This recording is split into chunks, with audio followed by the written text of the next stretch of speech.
Dans ce journal, il sera question de l'affrontement à Bangui qui a opposé agriculteurs et éleveurs et qui avait fait 18 morts et 43 blessés.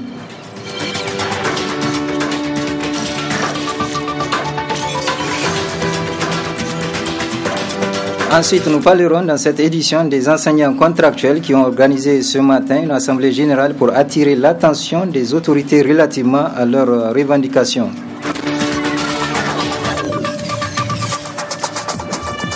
Mesdames, Messieurs, bonsoir, bienvenue dans cette édition d'information. Tout d'abord, le syndicat des agents et fonctionnaires contractuels de l'éducation de base a organisé ce matin une assemblée générale. L'objectif étant d'amener les autorités à prendre en compte leurs revendications. Compte rendu Asma Seydou et Ibrahim Abdou. Sont déterminés à aller jusqu'au bout dans le combat que le syndicat des agents et fonctionnaires contractuels de l'éducation de base SINASEB mène depuis le début de cette année.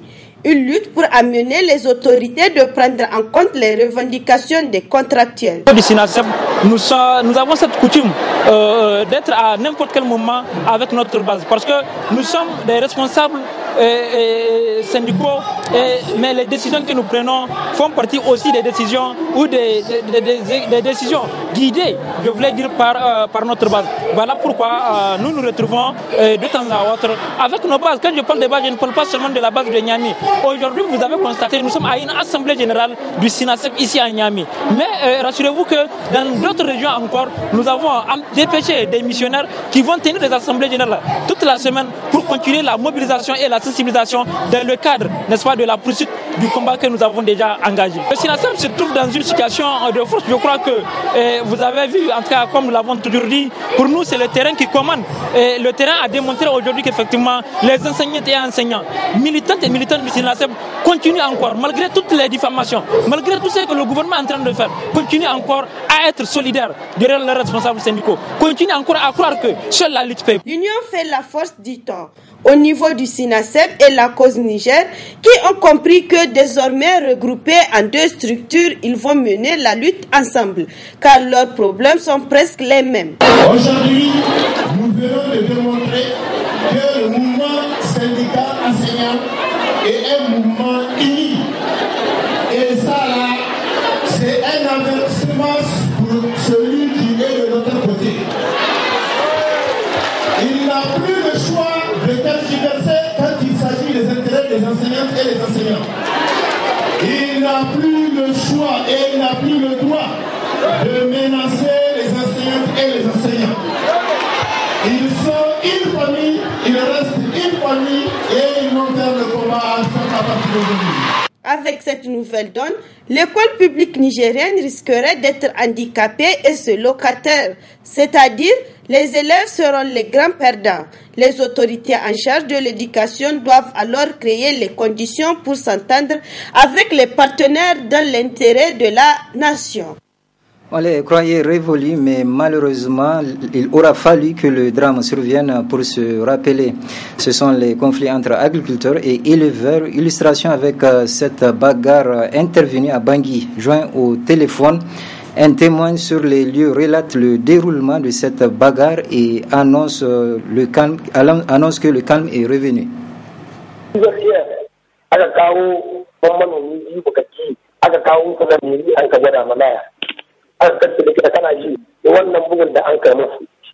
C'était aux environs de 10 heures quand on a admis 2 cultivateurs au centre de santé pour le soin. Ces 2 personnes auraient été victimes d'une agression. C'est en ce temps que les habitants du village étaient informés de l'acte posé par les éleveurs. C'est ainsi que tout le village s'est mobilisé pour aller chercher les auteurs de cette attaque. Malheureusement, ils avaient pris la fuite.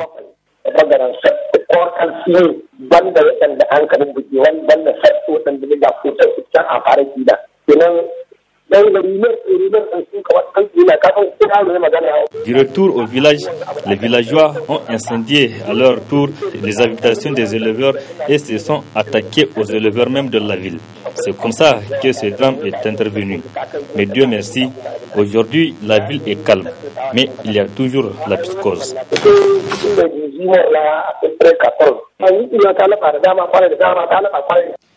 18 morts et 43 blessés, tel a été l'issue de l'affrontement qui a opposé agriculteurs et éleveurs à Bangui dans le département de Madawa. Un drame qui relance le récurrent problème des conflits entre agriculteurs et éleveurs, ce qui a suscité la réaction des organisations œuvrant dans le domaine de l'agriculture et de l'élevage. Le point avec Sidi Ousmane et Chebou Guisso. Ils se sont invités les demandes d'une bagarre rangée à Bangui dans le département de Madawa. Illustration de ce conflit entre agriculteurs et éleveurs, semant au passage la désolation d'un bon nombre de familles à travers les victimes. Il y a eu une bagarre au champ entre un éleveur et un agriculteur. Et on a amené l'agriculteur à l'hôpital. Et maintenant, suite à ça, les agriculteurs sont allés confronter ou affronter le campement de l'éleveur qui était à l'origine de la bagarre au tout début. Et la bagarre sur le terrain, ils ont fini la bagarre sur le terrain et ils sont redescendus au niveau du gros village où je ne sais pas comment est-ce qu'il faut l'appeler, de Bangui. Et malheureusement, c'est là-bas que les gens se sont pris à des innocents qui ne savaient même pas qu'il y avait eu cette bagarre, et des élèves qui sont revenus de l'école juste parce qu'ils appartiennent à une communauté. Et bon, ils ont couru pour entrer dans une case et voilà que la case a été brûlée. Déplorable et condamnable la situation l'est, où les associations pastorales et agricoles en appellent à la retenue tout comme à la responsabilité de tous. Tout ce qu'on peut demander à tout le monde, à tous les Nigériens, ça là, ça ne grandit personne. C'est vraiment dommage qu'on continue à vivre ces genres d'événements. Et je pense que vraiment l'autorité judiciaire doit prendre des sanctions exemplaires parce que c'est depuis tôt là que ça devient répétitif. Au-delà de la sensibilisation sans cesse menée par ces structures, une autre partition a pleinement joué cette fois-ci aussi bien par le pouvoir politique que judiciaire pour que de tels drames ne se reproduisent plus et que cette coexistence pacifique entre communautés puisse davantage être préservée et renforcée. La Banque mondiale effectue une mission de supervision du projet de gestion des risques de catastrophe et du développement urbain. Ce matin, une série de visites a été faite sur les sites de construction des digues de Goudel et Lamordé et sur les chantiers de construction des voies pavées dans l'arrondissement communal 5. Compte rendu Harriet Salah et Sadoudoumi. Cette visite de supervision effectuée par la Banque mondiale a pour objet d'apprécier les travaux de construction des digues à Goudel et Lamordé et des voies pavées dans la commune 5 de Niamey. La première étape de la visite était sur le site de construction de la digue de Goudel. Sur ce site, les travaux sont suspendus suite à la montée des eaux, des travaux exécutés par l'entreprise Moré. On a commencé un peu tard parce que nous avons commencé vers le mois de juin, et avec toutes les difficultés qu'il y a avec l'installation de la saison des pluies, avec la crue du fleuve, nous n'avons pas pu avancer comme on l'avait espéré au départ. Mais toujours est-il que ce que nous avons fait est déjà bien. Nous sommes à peu près à 20% comme taux d'exécution. C'est le même constat qui se dégage au niveau de la digue de Lamordé. Par rapport à ces digues, des solutions seront à trouver pour le redémarrage de tracement des digues, dira le responsable des infrastructures du PGRCDU. Ensuite, s'en est suivi le chantier des travaux de construction des voies pavées dans l'arrondissement communal 5. À ce niveau, ce sont les installations des eaux et de l'électricité qui bloquent l'avancement des travaux. Je précise que nous avons 2 digues sur les berges du fleuve Niger, une digue à Lamordé et une digue à Saga. Donc actuellement nous sommes sur une voie pavée qui se trouve à Kirkisoy, qu'on appelle la KI 47, qui fait 1372 mètres linéaires. Durant l'hivernage, avec la montée des eaux du fleuve, il s'est avéré que certaines parties des digues là, où nous n'avons pas touché, des digues existantes, avaient été submergées par les eaux. Il y a eu beaucoup d'arrêts pendant la saison de pluie, ce qui est normal, puisque les eaux sont montées suffisamment et c'est une digue qui est sur l'eau. Donc, on a eu des arrêts. Donc, actuellement, on peut dire que nous sommes ici, là, par exemple, sur la KI 47, nous sommes à 47%. 47%. Cette voie-là, il y a beaucoup de réseaux d'eau qui passent en dessous. Il y a beaucoup de réseaux d'électricité qui passent en dessous. Nous, on ne doit pas faire un pavé sur ça là. Il faut que ces sociétés-là dégagent ces réseaux-là. À la fin de la visite de supervision, le responsable des infrastructures du PGRC2U nous fait la synthèse. Cette mission, qui est la deuxième au cours de l'année 2016, doit séjourner ici pour une dizaine de jours. Et nous aurons l'occasion avec les différents consultants et experts de la banque qui sont venus ici de faire la revue de toutes les activités, d'échanger sur les difficultés rencontrées et ensemble voir les solutions idoines à mettre en œuvre pour l'atteinte des objectifs assignés.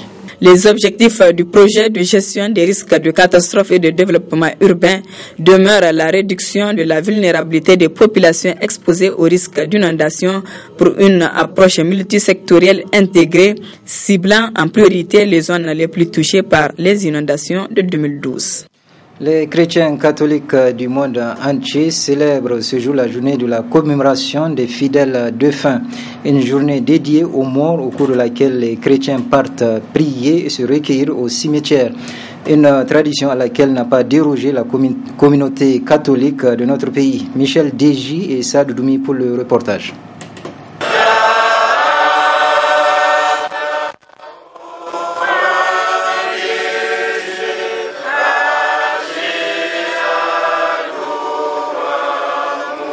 C'est une célébration qui est faite le lendemain de la fête de la Toussaint, qui est un jour férié dans plusieurs pays.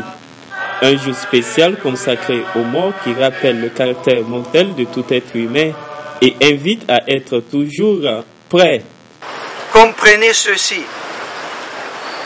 Le maître de la maison ne sait pas à quelle heure le voleur va venir. Sinon, il ne laisserait pas le voleur entrer chez lui. Vous aussi, soyez prêts. La commémoration des fidèles défunts, une journée encore plus intense pour les chrétiens qui viennent se recueillir devant les tombes de leurs parents, amis ou connaissances défunts.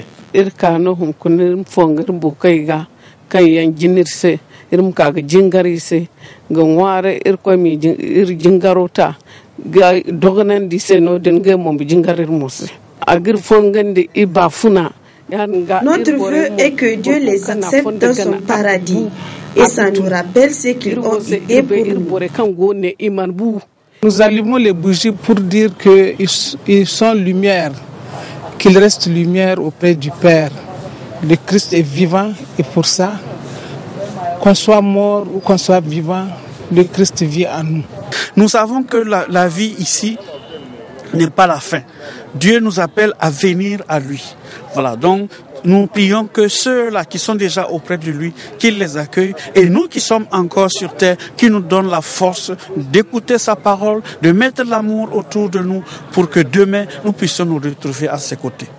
Une journée de commémoration qui n'est cependant observée que essentiellement par les chrétiens catholiques.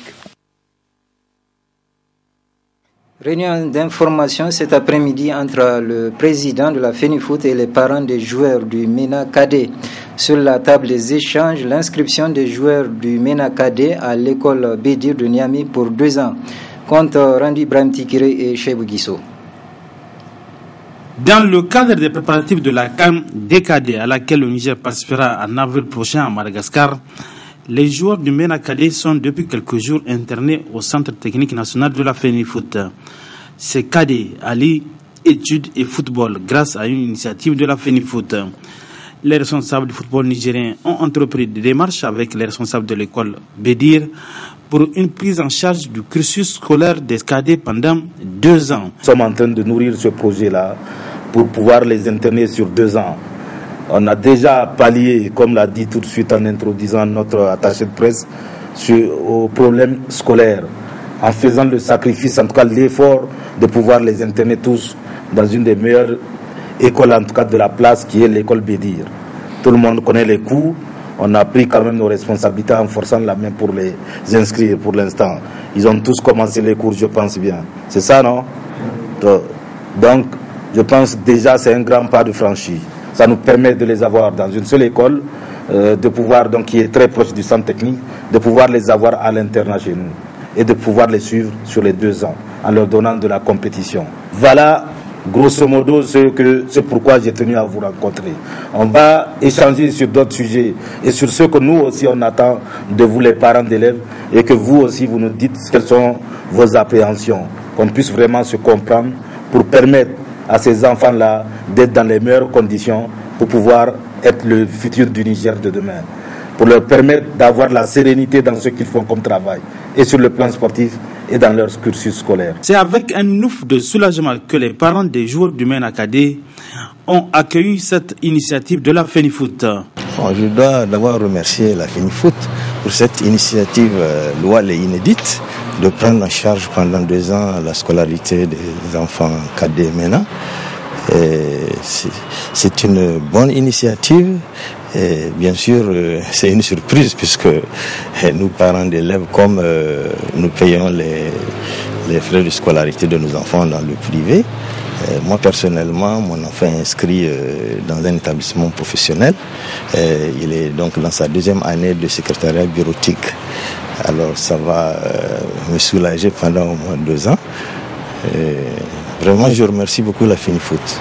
Comme on le voit, la FENIFOOT a déjà pris de l'avance sur les préparatifs de la CAN des cadets que le Niger participera en 2017 à Madagascar. Ce journal est à présent terminé. Merci de l'avoir suivi. Je vous souhaite de passer une excellente soirée.